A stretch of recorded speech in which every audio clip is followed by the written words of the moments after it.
Some footballers entertain. Some footballers win trophies. Some footballers define eras. And then there is Ronaldo Nazario. Ronaldo Nazario wasn't just a striker.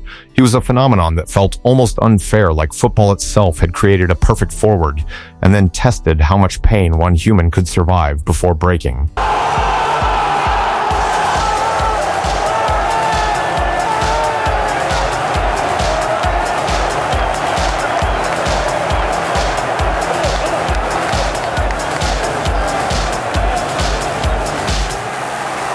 Because when people watch his highlights today, they don't just see goals. They see something deeper, something emotional, something tragic, something unforgettable. And that is why, even years after retirement, people still cry when they watch him play. The boy who was born different.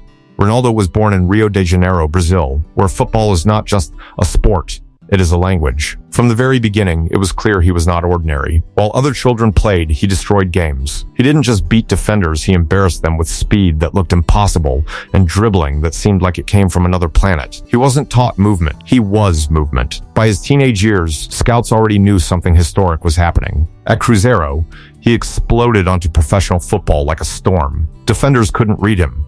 Goalkeepers couldn't predict him. Coaches couldn't understand him. He was chaos, but controlled chaos. And before long, Europe came calling. The birth of a global monster. When Ronaldo moved to Europe and joined PSV Eindhoven, the world slowly realized what Brazil already knew. This wasn't a talented striker. This was a once-in-a-generation force. Then came his move to FC Barcelona. And that is where football truly changed.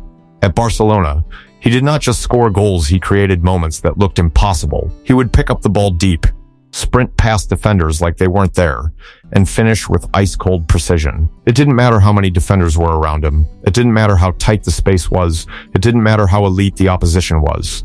If Ronaldo decided to score, it felt inevitable. One season, one club, one explosion of greatness. And the world knew football had never seen anything like this before. The Inter Milan machine. Then came Inter Milan. And this is where Ronaldo stopped being just a star and became a global obsession. Italy in the late 1990s was the hardest defensive league in the world. Every match was a tactical war.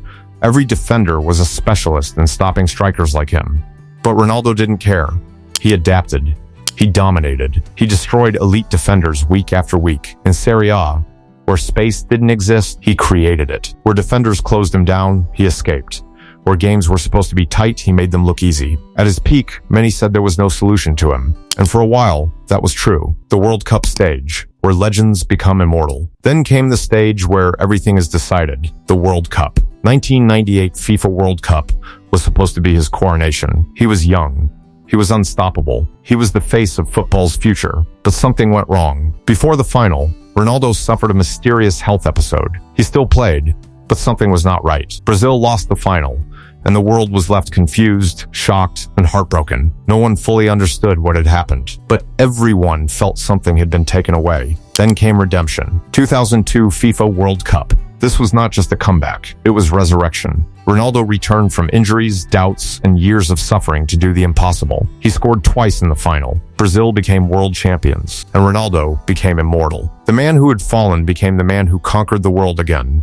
The moment everything started breaking. But behind the glory, something dark was building. Ronaldo's body had already endured more punishment than most players ever experience. Knee injuries, torn ligaments, rehabilitation cycles, setback after setback. Then came one of the most devastating injuries in football history. While playing for Real Madrid, Ronaldo suffered a catastrophic knee injury that would change everything. Not once, but twice. The injuries weren't just physical, they were psychological. For a player whose game depended on explosive acceleration, sharp turns, and confidence in his body, this was devastating. And the worst part? It kept happening. Every comeback was followed by another setback. Every return brought hope. Every injury took it away again. The emotional weight fans forget. When people cry watching Ronaldo today, it's not just because of goals. It's because they understand what was lost. They see a player who once looked unstoppable, suddenly learning how to walk again. They see a genius forced to rebuild his body again and again. They see a man who once destroyed defenders now fighting his own physical limits. Football fans didn't just watch Ronaldo play.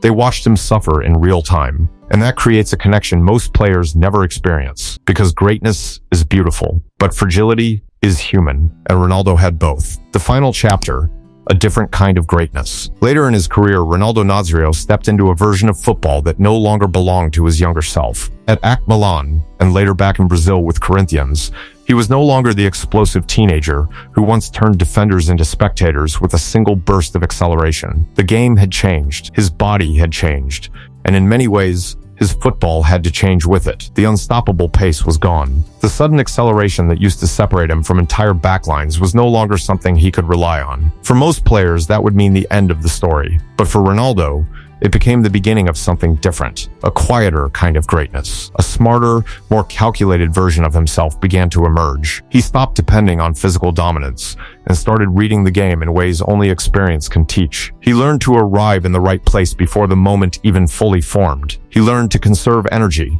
to time his movements, to wait for defenders to make the first mistake instead of forcing one himself. Intelligence replaced explosiveness. Positioning replaced pace. Awareness replaced instinct alone. He adapted not to recreate what he once was, but to survive at the highest level despite everything his body had endured. And still, even in this transformed state, he found ways to score. Not through overwhelming defenders, but through understanding them. Not through destroying space, but by exploiting it with precision and timing. It was a reminder that greatness does not always look the same across time. Sometimes it is lightning fast and untouchable. Other times it is patient, calculated, and quietly effective. But for those who had watched him in his prime, the contrast was impossible to ignore. This was not the same Ronaldo. The player who once terrified the world had been reshaped by injuries, time, and resilience. What remained was still extraordinary, but forever marked by what had been lost. Why people still cry today. So why do people still cry when they watch him? It is not just nostalgia. It is not just highlights. It is not just goals.